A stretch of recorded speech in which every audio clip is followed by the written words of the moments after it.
اعوذ باللہ من الشیطان الرجیم بسم اللہ الرحمن الرحیم نحمدہ ونصلی علی رسولہ الکریم اما بعد قال اللہ تعالی فی الکتاب الکریم بسم اللہ الرحمن الرحیم قد افلح من تزکی۔ السلام علیکم ناظرین، میں نے جس آیت کی تلاوت کی اس کے بارے میں ہمارے اور آپ کے چھٹے امام جعفر صادق علیہ السلام سے پوچھا گیا کہ مولا اس آیت کا مفہوم کیا ہے، قد افلح من تزکی؟ تو امام نے فرمایا کہ وہ شخص کامیاب ہے جس نے فطرہ ادا کیا، جس نے زکوٰۃ فطرہ ادا کیا۔ تو آپ اندازہ کریں کہ آج ہر انسان کامیابی کے پیچھے دوڑ رہا ہے، فلاح پانا چاہ رہا ہے، لیکن امام فرما رہے ہیں اور خود خدا اپنی کتاب قرآن مجید میں ارشاد فرما رہا ہے کہ وہ شخص کامیاب ہوا جس نے زکوٰۃ فطرہ کو ادا کیا، جس نے زکوٰۃ کو ادا کیا۔ تو آپ اندازہ کریں کہ انسان کی کامیابی فطرے میں ہے، اور خداوند عالم نے شاید انسان کی کامیابی کے لیے ہی اس کو واجب قرار دیا ہے۔ تو شریعت میں فطرہ واجب ہے۔ اچھا فطرہ ہے کیا؟ اس میں کیا چیز نکالی جائے گی، مقدار کیا ہوگی اور کس کو دیا جائے گا؟ آئیے انہی ساری چیزوں کو جانتے ہیں اور دیکھتے ہیں کہ آیت اللہ سیستانی زکوٰۃ فطرہ کے بارے میں کیا کہتے ہیں۔ اب بات ہے کہ فطرہ کب واجب ہوتا ہے۔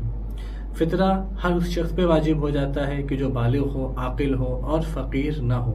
فقیر نہ ہو اس کا کیا مطلب ہے؟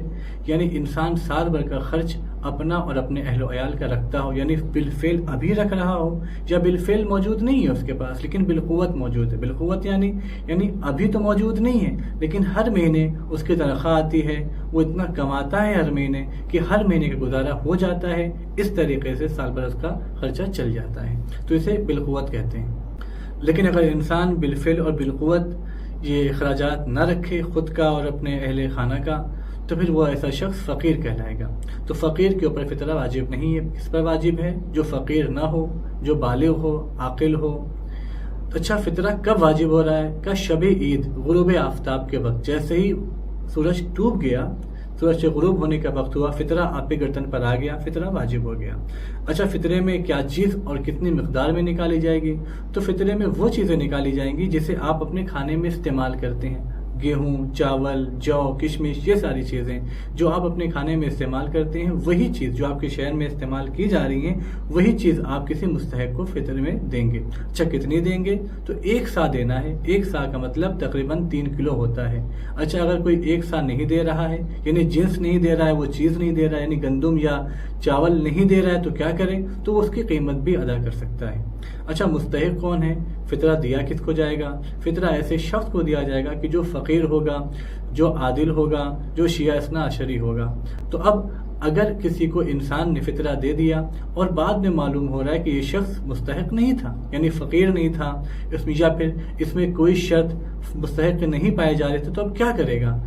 تو اب انسان اس آدمی سے، یعنی اس مستحق سے وہ چیز واپس لے گا، یعنی گندم جو بھی اس نے دیا ہے اسے واپس لے گا، یا اگر قیمت ادا کی ہے تو قیمت واپس لے گا۔ لیکن اگر وہ چیز ختم ہو گئی ہے، قیمت خرچ کر چکا ہے، پیسہ خرچ کر چکا ہے، وہ چیز کھا چکا، اس کے پاس موجود نہیں ہے، مستحق جو اپنے کو کہہ رہا تھا وہ اب نہیں دے سکتا، تو اب یہ شخص کیا کرے گا جس نے فطرے کے طور سے اس کو وہ چیز دی تھی؟ تو اب آیت اللہ سیستانی فرماتے ہیں کہ اس شخص کی گردن پر زکوٰۃ فطرہ رہے گی، اس کے اوپر ضروری ہے اور واجب ہے کہ وہ دوبارہ فطرہ نکالے۔ کیوں؟ اس لیے کہ وہ مستحق تک فطرہ نہیں پہنچا تھا، اب دوبارہ فطرہ نکالے گا اور مستحق کو دے گا۔ اب سوال یہ ہے کہ کیا سید فطرہ لے سکتا ہے؟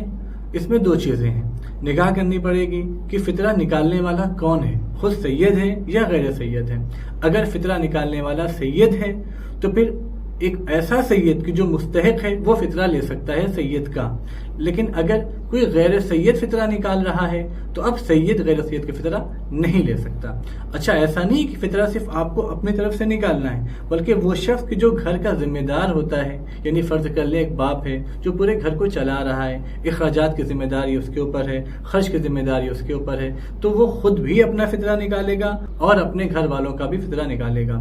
اور کوئی شخص اگر غروب آفتاب سے پہلے اس کے گھر پر آ گیا ہے اور ایسا شخص ہے کہ اسے شمار کیا جا رہا ہے، سمجھا جا رہا ہے کہ وہ شخص ایسا ہے جس نے اس کے گھر میں کھانا کھایا ہو، کھانا کھانے والا اگر سمجھا جا رہا ہے، تو اس کا فطرہ بھی اس باپ کے اوپر یعنی صاحب خانہ کے اوپر واجب ہو جائے گا۔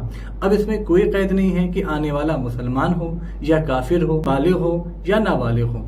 اب یہیں پر ایک سوال اٹھتا ہے کہ کیا گھر میں اگر کوئی عورت حاملہ ہے تو کیا وہ بچہ کی جو پیٹ میں ہے کیا اس کا فطرہ واجب ہوگا یا نہیں ہوگا؟ تو آقا فرماتے ہیں کہ اس بچے کا فطرہ واجب نہیں ہے۔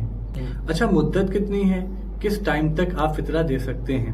تو آقا نے فرمایا کہ جو شخص عید کی نماز پڑھنے والا ہے تو وہ فطرہ غروب آفتاب سے یعنی شب عید سے لے کر کے اپنی نماز عید کی پڑھنے سے پہلے تک وہ اسے چاہیے کہ وہ فطرہ دے دے۔ آپ دیکھیں کہ خداوند عالم نے کتنی احتیاط کی ہے کہ کہیں کوئی مستحق ایسا نہ ہو کہ جو محروم رہ جائے، اور واقعاً خداوند عالم کا یہ فضل و کرم ہے کہ اس نے ایسا نظام بنایا ہے کہ عید کے موقع پر، خوشی کے موقع پر ہر انسان خوش رہے، وہ امیر ہو تو بھی خوش رہے، غریب ہو تو بھی خوش رہے، ہر طریقے سے انسان کی ضرورت پوری ہوتی رہے۔